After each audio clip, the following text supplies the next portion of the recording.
morning everyone. Today I going to teach on the northern plains. The lesson number 2 in social science. Understood? What is the name of the second lesson? The northern plains. Now let us, you already learn about the physical features of India. Which are the important physical features of India?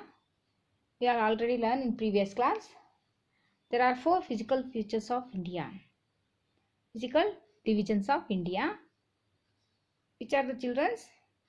First one is Northern Mountain, Northern Plains, Deccan Plateau and Coastal Region. These are the important physical divisions of India. You know, without you know about the physical divisions, we cannot easy to understand the human activities. So there is a more interaction between physical features and human activity, human environment.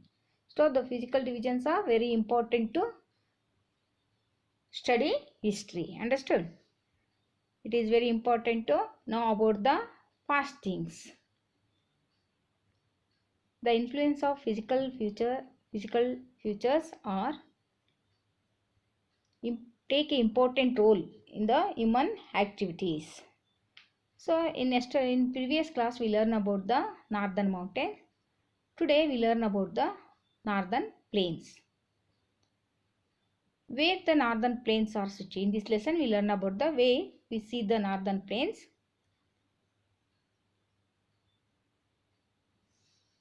And also where it is located,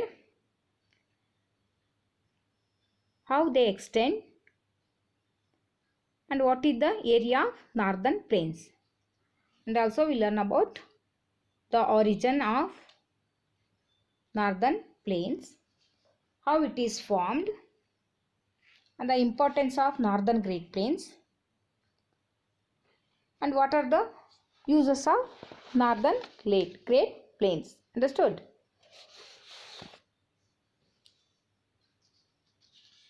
Now let us start the lesson.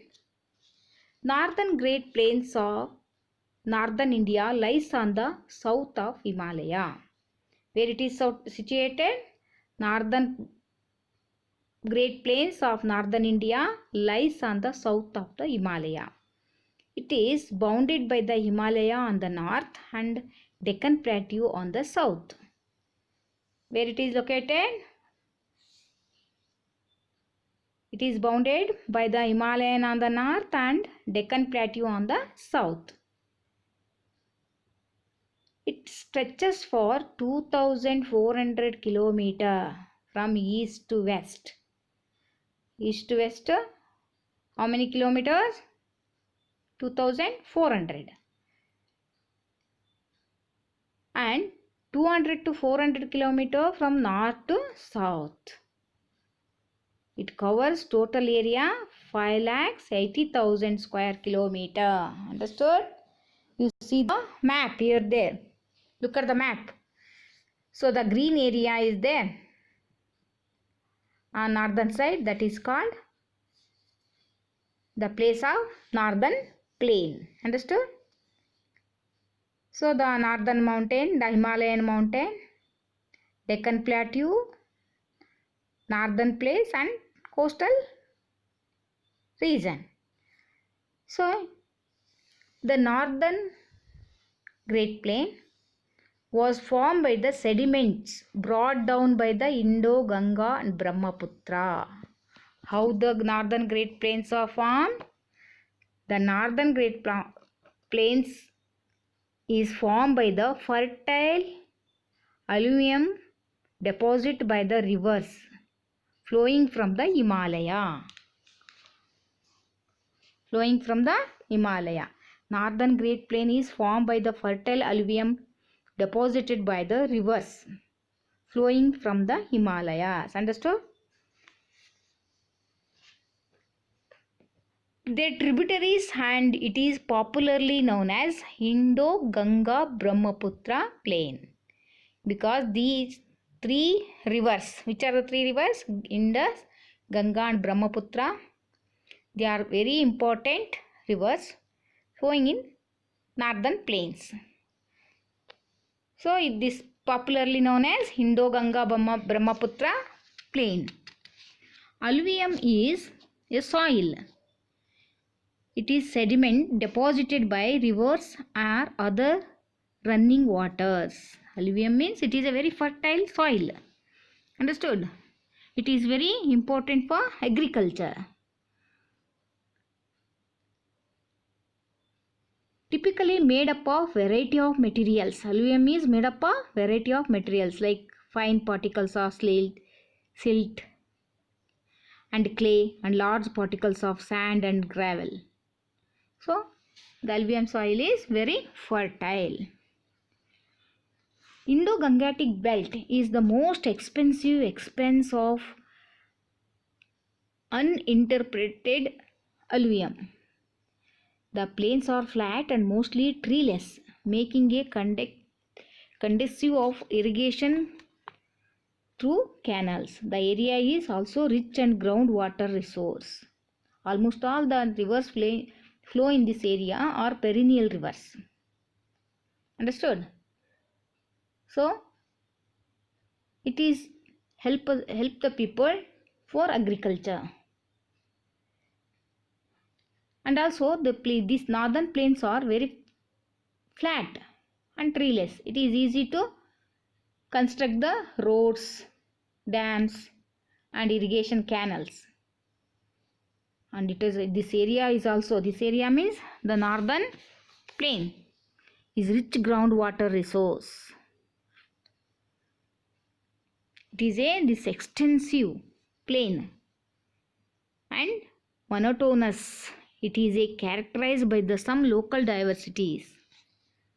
There are three divisions. The division of northern plain is divided into three divisions. The Punjab plain drained by the Indus, the Ganga plain drained by the Ganga, the Brahmaputra valley drained by the Brahmaputra. The three rivers are very important role in the northern plains. Now let us about the one by one. Punjab plain. It is drained by the Indus river and its tributaries. Which are the tributaries of Indus? Satluj, Beas, Ravi are the important tributaries of Indus. Tributaries means Upanadigalu.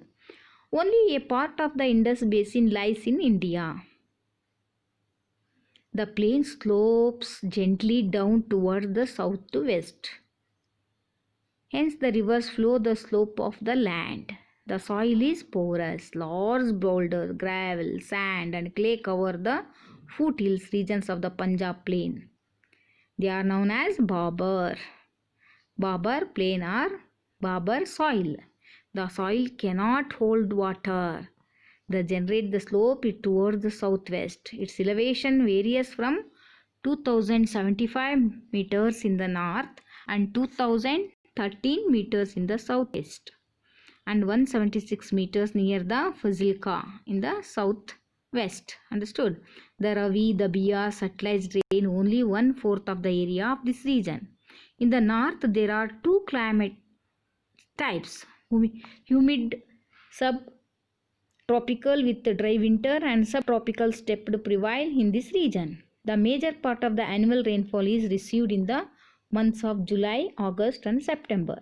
The western depressions bring a few centimeters of rainfall during the month of from December to April. So, the northern plain is divided into three divisions. Punjab plain, Punjab drained by the Indus, the Ganga plain drained by the Ganga, the Brahmaputra valley drained by the Brahmaputra. Punjab plain is drained by Indus river and its tributaries. The tributaries of Indus river are Satluj, Beas, Ravi. So in where it is located? This part is the Indus Basin lies in India. Where it is the only part of Indus Basin lies in India. They are slopy gently towards the southwest. The rivers follow the slope of land. The soil is very fertile, gravel, sand and clay. The soils are occur in this area is called Barber soil. Because the soil cannot hold the water.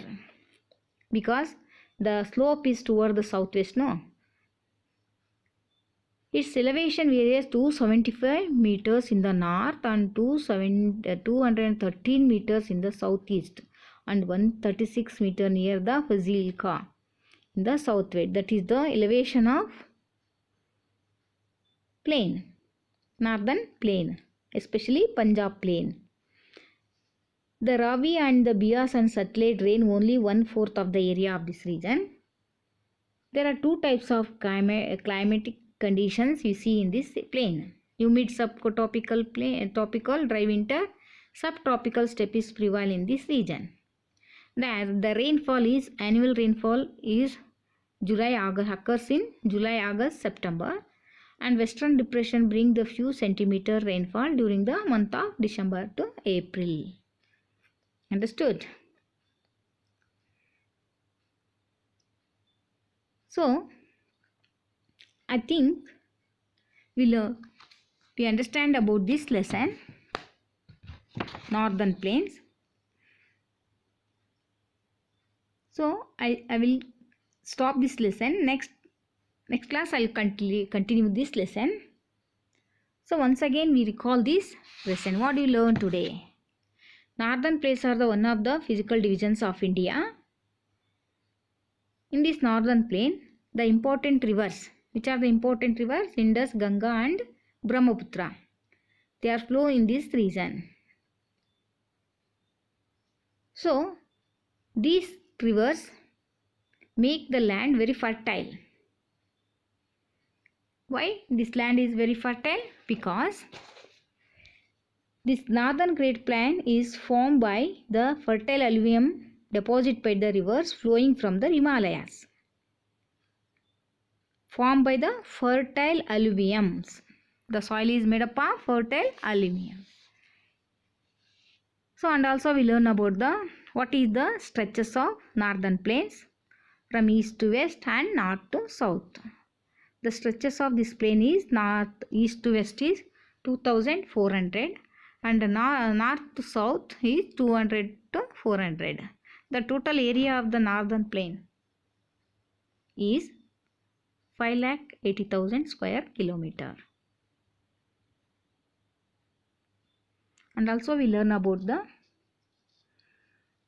this plain is called as Indo-Ganga Brahmaputra plain. Understood? So this plain is divided into three parts.